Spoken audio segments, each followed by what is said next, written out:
Hello guys,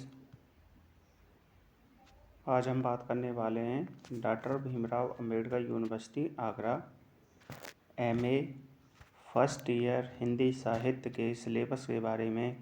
जैसा कि आप लोगों को पता है, आपके एग्ज़ाम्स शुरू हो चुके हैं 30 तारीख से, और मैं आशा करता हूं कि आप सभी लोग अच्छे से एग्ज़ाम दे रहे होंगे। और मैं आज आपको एमए फर्स्ट ईयर हिंदी साहित्य के सिलेबस के बारे में बता रहा हूँ, क्योंकि कुछ बच्चे मॉडल पेपर लेके आते हैं डायरेक्ट, उनको सिलेबस की नॉलेज नहीं हो पाती है इतनी, वो पेपर केवल मॉडल पढ़ के ही दे देते हैं। तो आपकी और पढ़ाई को मजबूत करने के लिए आपको सिलेबस का पता होना भी बहुत ज़रूरी है। तो चलिए, आपको जैसा कि पता है कि एमए हिंदी साहित्य में 4 पेपर होते हैं हिंदी साहित्य के। तो पहले पेपर में आता है आपका आधुनिक गद्य का विकास, यानी आधुनिक गद्य का साहित्य, प्राचीन एवं मध्यकालीन काव्य सेकंड पेपर है। थर्ड पेपर है आपका हिंदी साहित्य का इतिहास, और फोर्थ पेपर है आपका भाषा विज्ञान एवं हिंदी भाषा। तो यहाँ पे हम एक एक पेपर को लेकर चलेंगे और डिस्कस करेंगे कि इसमें क्या क्या आएगा, किस तरीके से यूनिवर्सिटी ने एग्ज़ाम्स का पैटर्न रखा है। आपको पता है कि आपके एग्ज़ाम लिखित में होने हैं और 10 प्रश्न आएंगे, आपको उसमें से केवल 4 प्रश्न ही हल करने हैं। आप यूनिवर्सिटी की वेबसाइट पर विजिट कर सकते हो और वहाँ से स्कीम देख सकते हो, जो 23 तारीख को अपलोड हुई है अप्रैल में। वो तीसरी बार रिवाइज़ हुई थी, उससे पहले 2 और आ चुकी थी स्कीम। तो 23 तारीख वाली आप फाइनली देख सकते हो। आप वेबसाइट पर विजिट करिए और स्कीम को डाउनलोड कीजिए और अपने पेपर को चेक कीजिए कि कितने तारीख का आपका पेपर है। तो चलिए, वक्त ना ख़राब करते हुए स्टार्ट करते हैं। पहले पेपर में आपका आना क्या है। यहाँ पे मैं आपको क्वेश्चन भी बता दूंगा कि कौन कौन से क्वेश्चन आएंगे, इससे बाहर कोई क्वेश्चन आएगा नहीं आपका। तो आपके इसमें पहले पेपर में लगा हुआ है, एक नाटक है, एक उपन्यास है। नाटक है जयशंकर प्रसाद जी का स्कंदगुप्त, और उपन्यास है आपका मुंशी प्रेमचंद जी का गोदान। इसमें निबंध भी लगे हुए हैं। निबंध में आपका निबंध की परिभाषा पूछेगा और निबंध का विकास किस तरीके से हुआ, बस वो पूछेगा। ठीक है, इसमें 7 निबंध लगे हुए हैं। तो इसमें निबंध हैं, पहला है पंडित बालकृष्ण भट्ट जी का साहित्य जन समूहों के हृदय का विकास है। दूसरा निबंध है कविता क्या है, अजर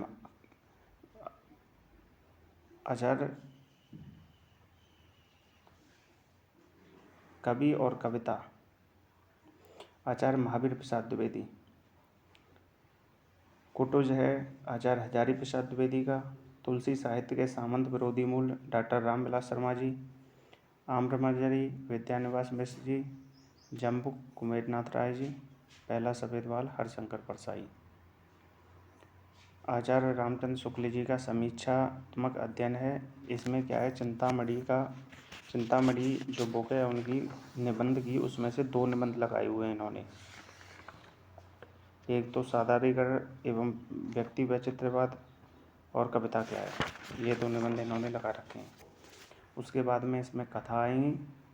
कथा सप्तक में क्या आना है आपका, तो हिंदी की परिभाषा और उसके तत्व कितने होते हैं हिंदी के, हिंदी की विकास यात्रा किस तरीके से हुई है, उस पर क्वेश्चन आ सकता है। नई हिंदी एवं पुरानी हिंदी के कहानी के अंतर को स्पष्ट कीजिए, यह क्वेश्चन बन सकता है। कहानी और उपन्यास के अंतर पर प्रकाश डालिए, यह क्वेश्चन आ सकता है हिंदी कहानी के विकास में।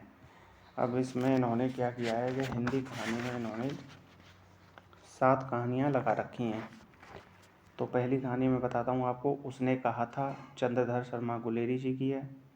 कफन प्रेमचंद जी की है। खोई हुई दिशाएं कमलेश दत्त जी की है। परिंदे निर्मल वर्मा जी की है। वापसी ऊषा प्रेमदा जी की है।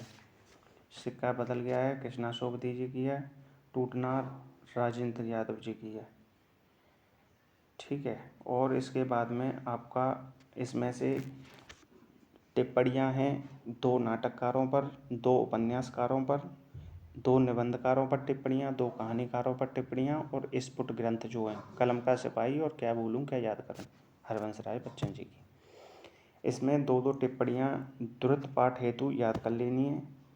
तो भारतेंद्र हरिश्चंद्र पर नाटककार और डॉक्टर राम कुमार वर्मा जी पर, इन पर नाटककार पर टिप्पणियाँ आ सकती हैं 2।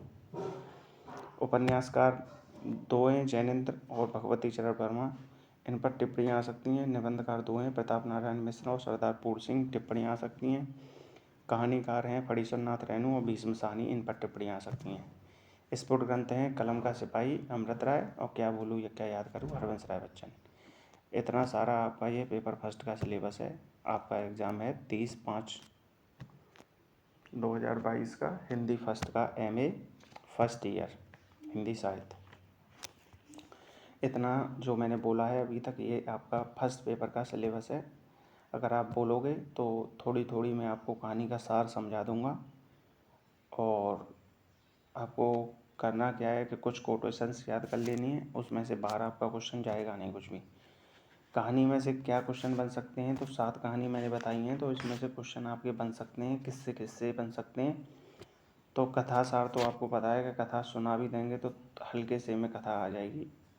इसमें कथानक आपको ध्यान रखना है, और केवल जो इम्पोर्टेंट चरित्र चित्रण है उसका वो याद रखना है, और कहानी कला के तत्वों के आधार पर समीक्षा। ये 3 तरीके के क्वेश्चन आप कहानी पर तैयारी कर लीजिए, उसमें से आपका क्वेश्चन आ जाएगा 100%। ठीक है। उसके बाद में निबंध में क्या करना है आपको, तो निबंध में आपको निबंध लेखक के रूप में मतलब जो है कि गद्य शैली कैसी है, उनकी भाषा शैली कैसी है, इस तरीके से आ सकते हैं क्वेश्चन। ठीक है। और क्या नाम है, आपका चिंतामणि से क्वेश्चन आ सकते हैं कि निबंध कला क्या है शुक्ल जी की, निबंध की भाषागत विशेषताएं क्या हैं, शुक्ल जी की निबंध शैली कैसी है।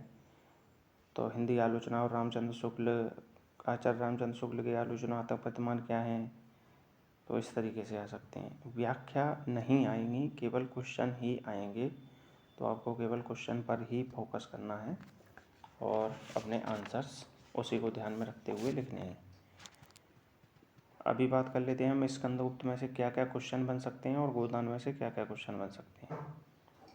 तो स्कंदगुप्त में से आपको पता है कि प्रसाद जी का कृतित्व और मतलब जो कृतियाँ उन्होंने क्या क्या लिखी हैं, रचनाएँ, और उनका व्यक्तित्व कैसा था, ये इस पर क्वेश्चन बन सकता है। सेम प्रेमचंद पर भी ऐसा बन सकता है। अब नाटक के स्वरूप एवं तत्व आ सकते हैं। स्कंदगुप्त का कथानक आ सकता है, कथानक कैसा है। स्कंदगुप्त नाटक की ऐतिहासिकता आ सकती है। स्कंदगुप्त नाटक का वस्तु विन्यास क्या है। स्कंदगुप्त नाटक में अंतर्द्वंद एवं बहिर्द्वंद, ये क्वेश्चन आ सकता है। स्कंदगुप्त नाटक की रंगमंचीयता एवं अभिनेता आ सकती है। इसके नारी पात्र आ सकते हैं, पात्र योजना आ सकती है। स्कंदगुप्त में भारतीय एवं पाश्चात्य नाट्य शैलियों का समन्वय आ सकता है क्वेश्चन। स्कंदगुप्त नाटक की तात्विक समीक्षा आ सकती है, मतलब तत्वों के आधार पर समीक्षा आ सकती है। स्कंदगुप्त के उद्देश्य एवं संदेश आ सकते हैं, क्या है। स्कंदगुप्त की नाटक की गीत योजना आ सकती है, इस पर सवाल बन सकता है। इस तरीके से गोदान में भी, गोदान उपन्यास है, इसमें गोदान की कथा वस्तु पूछ सकते हैं। प्रेमचंद की उपन्यास कला क्या रही है, प्रेमचंद की पात्र योजना कैसी है, होरी का चरित्र चित्रण और धनिया का चरित्र चित्रण आ सकता है। मेहता का चरित्रांकन आ सकता है। राय सावर अमरपाल सिंह का चरित्र चित्रण आ सकता है। गोबर का चरित्र चित्रण आ सकता है। मालती का चरित्र चित्रण आ सकता है। गोदान में 6 चरित्र चित्रण के फॉर्मेट आप तैयार कर लीजिए, उस पर क्वेश्चन मिल जाएगा। गोदान में आदर्शवाद यथार्थवाद क्या है, गोदान शीर्षक की सार्थकता क्या है, गोदान नाम क्यों पड़ा है, यानी कि इसका गोदान की समस्याएं क्या उठाई गई हैं और उसके उद्देश्य क्या हैं, गोदान का शिल्प किस तरीके का है, ये सारे क्वेश्चन यहाँ से बन सकते हैं। इसके अलावा आपका कोई क्वेश्चन पहले पेपर में बाउंस नहीं जाएगा। तो आशा करता हूँ आपको अच्छी तरह से सिलेबस समझ में आएगा। अगर आप कमेंट करोगे और बोलोगे, अगर अच्छी खासी संख्या में आपके रेस्पॉन्स आते हैं तो हम कोशिश करेंगे कि आपका जो है पेपर जो है पूरा का पूरा कथा और जो कहानी है उनका सार बता के आपको कुछ कुछ और कुछ कुछ जो है आपको बता दिया जाए, तो जिससे आपकी तैयारी और बूस्ट हो जाए।